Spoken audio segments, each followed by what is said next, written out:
Imagine करें कि आप कल उठें और आपको पता लगे कि पाकिस्तानी गवर्नमेंट ने फैसला किया है कि गुर्बत के खात्मे के लिए वो स्टेट बैंक से पैसे प्रिंट करवाएंगे और हर पाकिस्तानी के अकाउंट में 1-1 लाख रुपए डाल देंगे।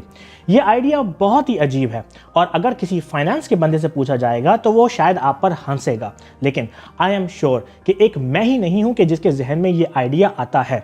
आप खुद सोचें कि कितना अच्छा आइडिया लगता है कि हुकूमत हर शख्स के अकाउंट में 1-1 लाख रुपए ट्रांसफर कर दे, क्योंकि हुकूमत का क्या जाना है, उन्होंने तो सिर्फ कागज पे प्रिंट करने हैं। लेकिन लोग खुश हो जाएंगे कि वो अमीर हो गए हैं। लेकिन क्या वो सच में अमीर हो गए? लेट्स फाइंड आउट कि क्या होगा अगर पाकिस्तानी हुकूमत बहुत सारे प्रिंट करके हर पाकिस्तानी को बराबर तकसीम कर दे। This is Gauhar Rizvi and you are on my channel.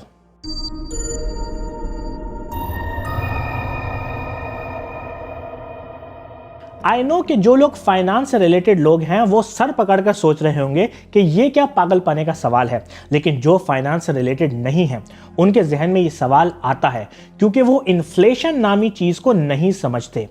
Anyways, बज़ाहिर ये आइडिया बहुत ही अच्छा लगता है और मुमकिन भी लगता है कि हुकूमत गुर्बत ख़त्म करने के लिए पैसे प्रिंट करे और गरीबों में बांट दे।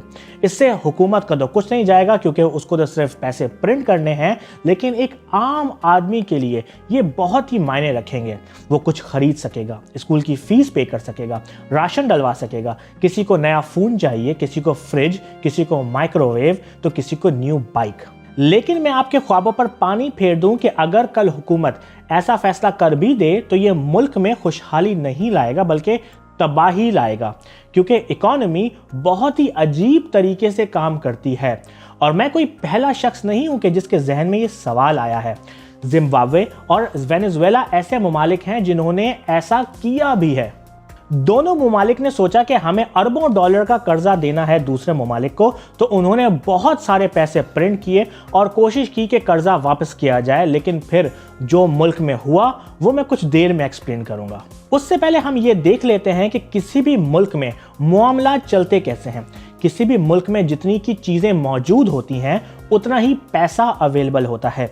यानी अगर पाकिस्तान में जितनी भी खरीदने और बिकने वाली चीज़ें हैं, जैसे कि कार, परफ्यूम, कंप्यूटर्स, आटा, दाल, चावल, गैस, बिजली, सबको मिलाकर एक जगह रख दिया जाए और पाकिस्तान में जितना भी पैसा है, अरबों रुपया, एक जगह रख दिया जाए, तो इस सारे पैसे से ये सारी चीज़ें खरीदी जा सकती हैं।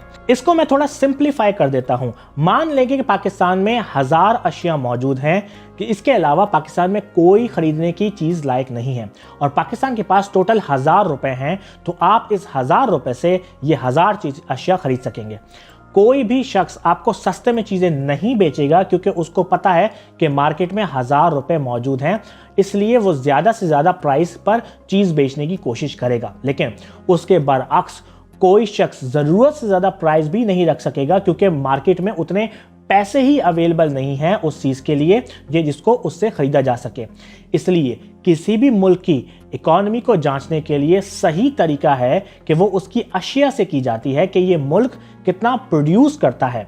मान ले कि अगर पाकिस्तान में 2000 अशिया होती और पैसे सिर्फ 1000, तो पाकिस्तान में चीज़ें सस्ती होना शुरू हो जाती क्योंकि चीज़ें मार्केट में ज़्यादा हैं जबकि पैसा मार्केट में कम। ऐसा हमें टमाटर के मामले में नज़र आता है कि जब जब टमाटर कम मिलना अवेलेबल हो जाता है तो उसकी प्राइस ऊपर चली जाती है और जब टमाटर बहुत ज़्यादा अवेलेबल होना शुरू हो जाता है तो उसकी प्राइस कम होना शुरू हो जाती है।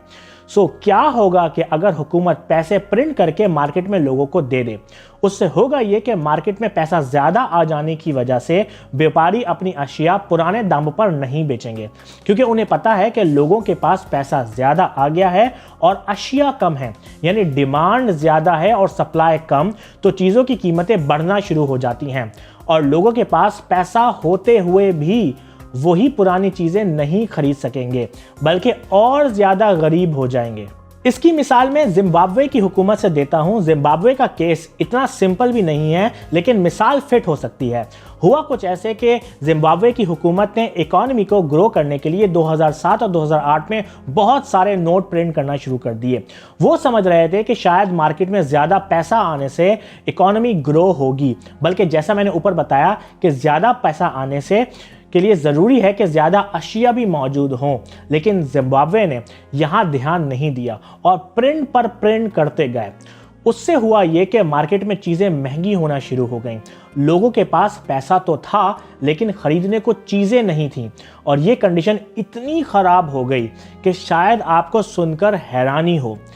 एक टॉफ़ी जो 1 जिम्बाब्वे डॉलर की मिलती थी, सिर्फ 1 साल में वही टॉफ़ी 23 करोड़ जिम्बाब्वे डॉलर की मिलने लगी। इस मुल्क ने इतनी करेंसी छापी कि नोटों की वैल्यू उसके कागज से भी कम हो गई। यानी आप लोग सारे नोटों को लेकर मशीन में डालकर उससे नॉर्मल कागज बना दें और वो कागज बेचने जाएं तो आपको ज्यादा फायदा होगा। तो सवाल ये आता है कि फिर मुल्क कैसे अमीर हो कि मुल्क पैसा प्रिंट करके लोगों को दे भी सके। उसका सादा सा जवाब यह है कि मुल्क के ही रहने वाले ज़्यादा से ज़्यादा अशिया बनाएं। जितनी ज़्यादा अशिया बनेंगी या जो मुल्क जितने ज़्यादा अशिया प्रोड्यूस करेगा, तो मुल्क में ही उस अशिया की कीमतें गिरना शुरू हो जाएंगी। क्योंकि अशिया ज़्यादा हैं और पैसा कम, तो मुल्क उन अशिया को एक्सपोर्ट करेगा, जिससे ज़र मुबादला पाकिस्तान में आएगा, जिससे हुकूमत को मौका मिलेगा कि इकॉनमी को बैलेंस करने के लिए उतना पैसा और प्रिंट करे जितनी अशिया मौजूद हैं। और इसलिए हर मुल्क के लिए इस तरह ग्रो करना ज़्यादा बेहतर होता है। बजाय नॉर्मल पैसा प्रिंट करने के, वो फोकस करे कि मुल्क में ख़रीदो फरोख्त की अशिया ज़्यादा बनना शुरू हों, ताकि ज़्यादा अशिया होने की वजह से बैलेंस करने के लिए नोट को प्रिंट किया जाए। होप कि आपको मेरी वीडियो पसंद आई। लेट मी नो कि आपको मेरी वीडियो कैसी लगी। अगर आप मेरी पर्सनल लाइफ को फॉलो करना चाहते हैं तो मुझे इंस्टाग्राम पर फॉलो करें gauhar.rizvi। यूट्यूब पर मुझे ज़रूर सब्सक्राइब करें www.youtube.com/mychannelvideo। And I will see you in the next video.